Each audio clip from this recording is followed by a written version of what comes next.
So, the Lord of the Rings Amazon series has one small trailer out, and everyone lost their mind saying it's too woke. Is it? Or are these people just doing shameless clickbait to rile up an obviously passionate fandom? Let's examine what we know so far, and you tell me. While I'm gonna argue that this isn't a woke series at all, I do have some issues with what we know so far. Let's see. So yes, these are the only images from Amazon's Lord of the Rings show, which is supposed to have like a $1 billion budget, but based on the trailer, I'm not sure where that money went. Maybe they spent half to workshop the name, the Lord of the Rings of Power, shortened to LOTTROP? Yeah, Lottrop. Oh, what are you doing tonight? Oh, just catching up on Lottrop. Rolls right off the tongue, doesn't it? Still, terrible naming aside, and underwhelming trailer aside, YouTube is already full of commentary on this show, and everyone keeps calling it woke and accusing it of killing their beloved books. I hard disagree. Not only do I disagree, but I'd say most of the people who posted stuff like this are 1, simply doing clickbait, and 2, didn't even read the books. So what is woke? Is it having modern day politics forcefully injected in the story in a way that doesn't make sense? Is it preoccupied with justice, especially for those oppressed? Is it having a diverse cast which,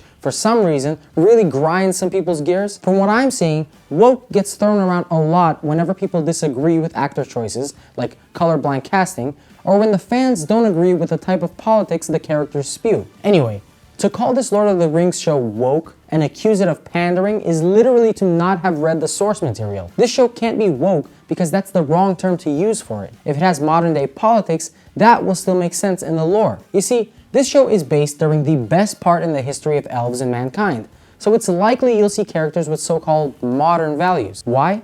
It's the age in which the show is set, the second age of Middle-earth. If you didn't read Silmarillion, Lost Tales, and the other stuff, you'd think that the world of Lord of the Rings, which is the third age, is the most modern and advanced age. You know, kind of like in real life where humanity gets better and smarter as years pass. However, that's not the case for Tolkien's world. The Lord of the Rings takes place in the third age, which is almost a post-apocalyptic world as seen in the intro narration done by Galadriel. Remember that? By the time Frodo ends up with the ring, everything is pretty much in shambles. After hundreds of years of conflicts, the elves scram to the Undying Lands, humans are a pale image of their ancestors, the Númenóreans, and even Aragorn, the rightful king, would rather fuck off into the wilderness rather than playing around with human politics. So yeah, the time of Lord of the Rings is less about politics and more about simple survival.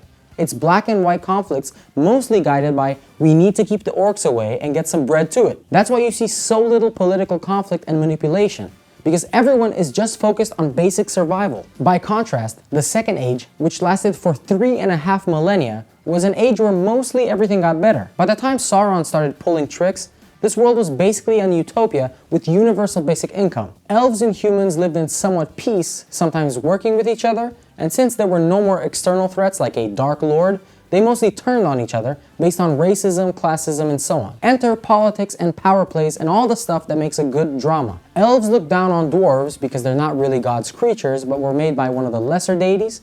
They're jealous of humans because they can die. Humans are jealous of elves because they're immortal, so they always have a chip on their shoulder. And of course, elves on elves drama is also at an all-time high. You see, the whole of Silmarillion is basically elves fucking themselves up while the gods tried their best to keep them from hitting themselves with their own hands. Before Sauron started shit, the Middle Age was kinda like a suburban hellhole where everyone smiles at their neighbors but talks shit behind their backs. After Sauron, they were mostly forced to fight together so that they wouldn't be wiped out by evil forces. With this setting in mind, of course the Lord of the Rings Amazon show will have woke elements, if that's what you want to call them. In a world dominated by politics and materialism, because by God do the elves love their jewelry, it makes sense that those would be the conflicts. To be honest, the Amazon showrunners could depict Sauron as Elon Musk or any other billionaire, and it would still be fitting to the lore. Sauron as a rich dude and people trust him because of that? Check. Sauron appealing to bitter elves who lost stuff because they were greedy assholes? Check. Sauron slowly but surely twisting people's minds until they go insane? Check. Come to think of it, Sauron was basically the elvish equivalent of Joe Rogan. And considering this part of Sauron's story lasts more than 1,000 years, the showrunners have plenty of wiggle room and challenges to illustrate it properly. So yeah, the Lord of the Rings Amazon series can and should be political, but that's not a reason to dismiss it as woke, since the source material is woke. If you want to worry about this series, here's a reason. It's precisely that Sauron's biggest story, the influence gathering and leading up to the making of the One Ring, takes place over 1,000 years. And here's my worry for this series. It will end up like The Foundation from Apple TV. This is yet another series that takes place over thousands of years, and Apple has proven they don't have what it takes to bring it to the screen in an entertaining way. Like, am I wrong here, or did they simply not do those books justice? The Foundation is one of the biggest sci-fi flops ever, and the huge time leaps in it left a lot of viewers behind. So that's probably what will happen with Lord of the Rings 2 if they insist on covering too much time. The source material reads entirely like a history book, with big events chronicled in sequence, but little to no time spent on the characters themselves. That means that anything you'll see on screen will mostly be screenwriters inventing dialogue and interactions to make the next big event make sense. And here's where the Amazon series can fall apart. Before The Foundation and Wheel of Time, which I only discovered thanks to my TiVo Stream 4K because they had absolutely no marketing, I really thought the Lord of the Rings series could be a good one. However, after those atrocious adaptations, I'm feeling a lot more reserved. Why? Because even though they spent the big bucks, I don't know where that money went. Just look at the cast list and tell me if you recognize anyone. Like seriously, who even are these people? Literally no one in the Lord of the Rings show has a halfway decent credit to their name. Okay, let's say it's possible that they're great actors and that they'll surprise us. But what about the writers?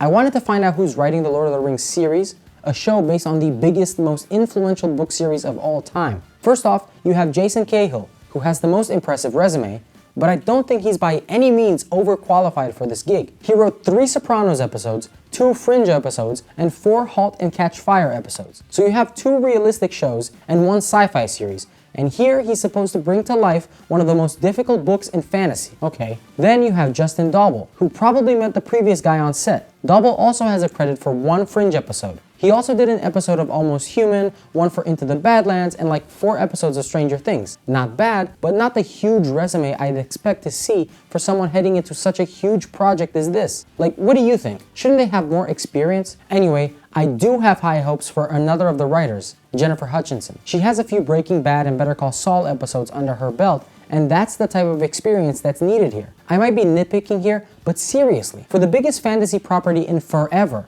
for the show that's supposed to be Jeff Bezos' Game of Thrones killer, this is the best team that could be put together? Like really, Amazon bought the rights to this series for $250 million and said they'd spend $1 billion on the 5 seasons they planned, making it the most expensive series ever made. For all of that, they hired John D. Payne and Patrick McKay as showrunners. Both of them literally have nothing on their IMDb pages. Like, nothing. What do you think? Is this a bad omen or what?